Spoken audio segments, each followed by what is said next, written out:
What's going on, everybody? Welcome back for a brand new video. Thank you guys for tuning in today. As you can see, the Mustang is out, the hood is up. That means we are going to be doing a slight install today. And if you guys have been following the channel, you guys know that I do own a 2012 Mustang, but this is a base model Mustang, and I've been doing a few modifications here and there in the interior just to make it a bit more, I guess, modern, you can say. Some of the odds that I've done is going to be, for example, like the carbon fiber interior. This is just 3M install. They're just stickers pretty much that we have here. I do have the upgraded stereo since I do have the base model. This one actually comes with the base radio, no Bluetooth. I used to use aux and stuff like that, so it wasn't too bad, but I mean, obviously Bluetooth is just better. So I have this Nabels radio right here. Right, something else that I did do was go ahead and upgrade the cup holder to the premium one, so I do have the ambient lighting here. Also, as you can see, we have the base model seats right here. These are cloth and they are pretty in some rough shape, so I'm gonna have to upgrade these soon. And as you can see, we have the base model door panels right here. What I did do though is swap these inserts right here to these black ones because I used to have tan interior and that tan interior wasn't doing it for me. I am gonna have to upgrade these door panels because when I did get in a car crash a couple of years ago, I did total the car, the airbags went out, and it actually broke this whole piece right here. I never really talked about it, something small, but it has bothered me because when I put my arm right here, it kind of like bends in and it just doesn't look nice, right? It looks pretty bad. Look at that. So that's something I'm gonna have to upgrade. The seats are gonna have to upgrade, but the main thing today, what we are doing is upgrading this steering wheel right here. So don't bash on me, guys. I don't have the carbon fiber one today, and I'll explain why we're not doing the carbon fiber steering wheel install just right now. But we do have the premium Mustang steering wheel. I already did the unboxing and check it out.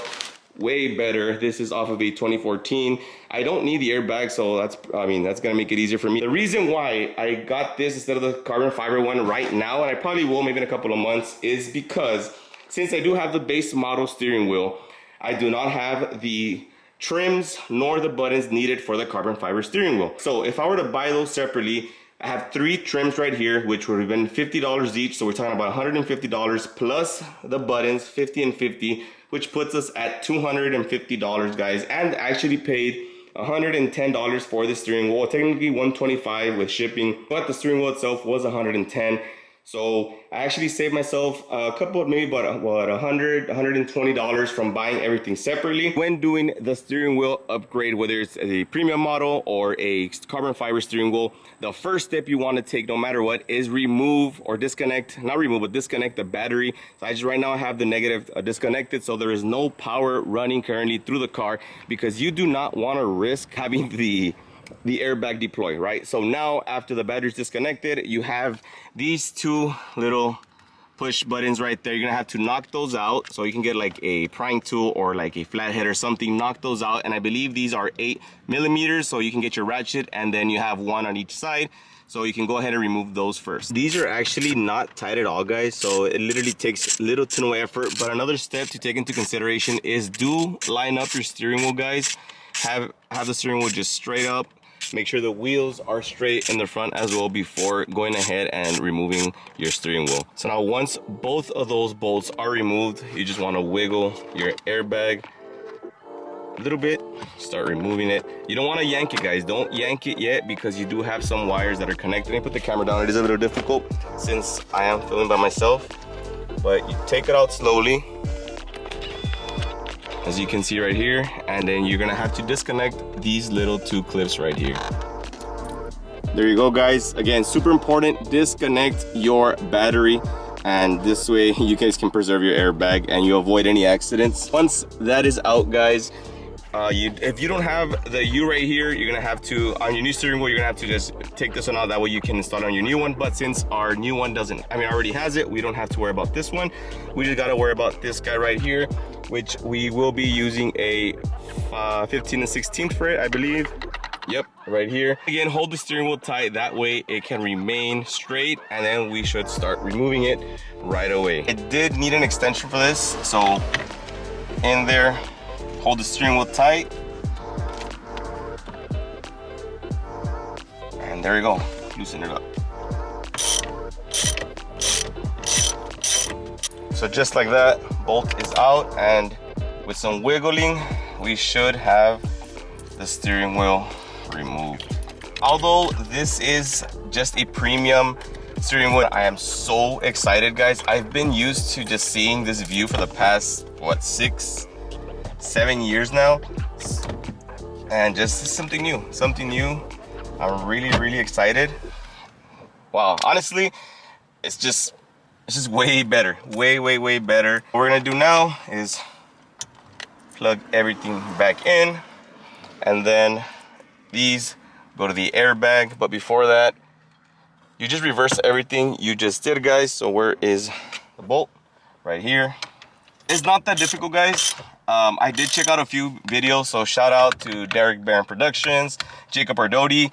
I checked out their videos and they explained it pretty well. It is a simple install, so if you're not like super car mechanic friendly, this is honestly a rather easy mod. You can do it. Just do your research, follow the steps that we are following here, and you should be good to go. Honestly, the best advice I can give you is just disconnect the battery. Disconnect the battery and straighten out the steering wheel. Other than that, it's just bolt off and bolt on. So the next step after this, guys, is just to plug the airbag back in. So white goes to the left,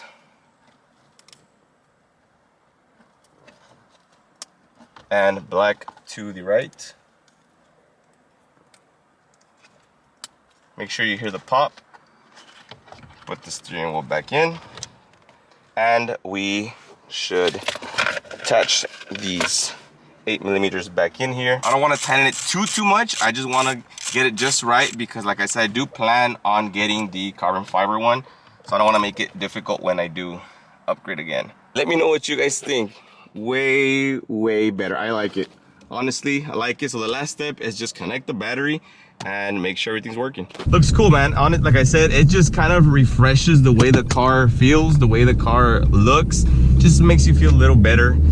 Like the car's kind of old, so slowly, surely, I am upgrading a lot of the interior stuff, like I mentioned. Just want to make it look a little better, man. This Camaro's been driving around here for like 7 laps. I don't know what this guy's doing.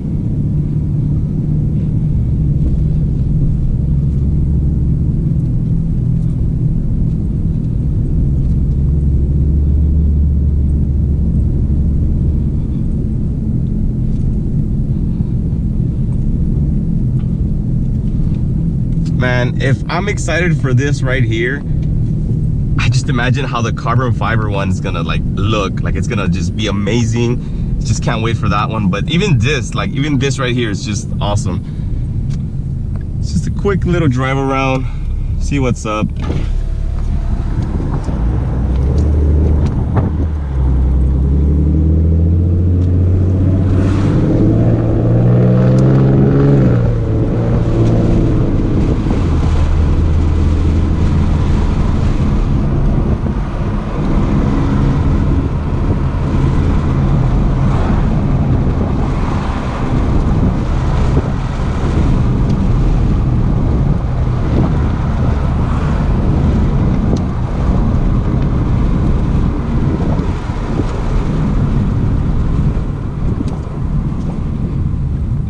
Honestly miss driving around with the GoPro. Like it's a different feel, different look. I should start using it more often. What do you guys think? If you guys think that I should be using the GoPro more POV videos, let me know. Maybe we can do once a month POV videos, go to car meets, stuff like that. It's just a different view, you know. I can just casually drive, enjoy it, and then you guys just see the whole view from here.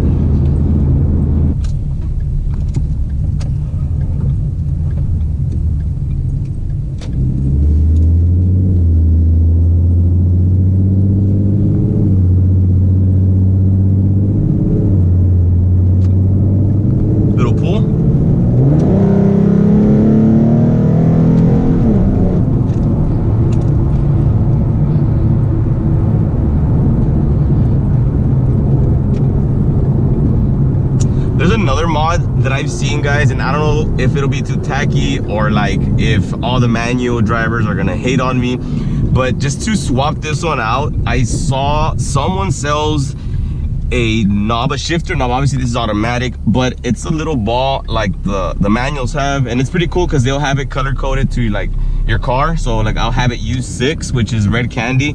I thought it was pretty cool. It just changes the aspect of everything. But I don't know, it's a risky move. It is a risky move. I just want it because it looks really cool and it just cleans up the interior compared to this one right here. But I don't know, I'm honestly, that one I'm really scared. I feel like I'm just gonna get bashed on like crazy for that. But I really do like it. Like, I'm not gonna lie, I'm not trying to, like, you know, look like a manual driver, like a manual car. I just really do like that shift knob, and I'll put it somewhere around here if I can find it. I saw it a couple months back, so if you guys see it, it's because that's the one I want. Let me know what you guys think. Is it a risky move? I just want an upgrade, clean up the interior a little bit. You know, we're in 2023. So this is a 2012, so we're about 11 years away. Obviously, I do want an S550 or that S650 that's coming out. Me and the wife were talking about it. Wouldn't be a bad idea to own. But yeah, guys, this is the new steering wheel. Let me know what you guys think. Is it a thumbs up or a thumbs down? I actually do like it. I don't feel any performance like on handling wise, but to the view, I can appreciate the car a little bit more. So with that being said, guys, go ahead and drop a like, drop a comment, say what's up, and I'll definitely catch you guys on the next one. God bless.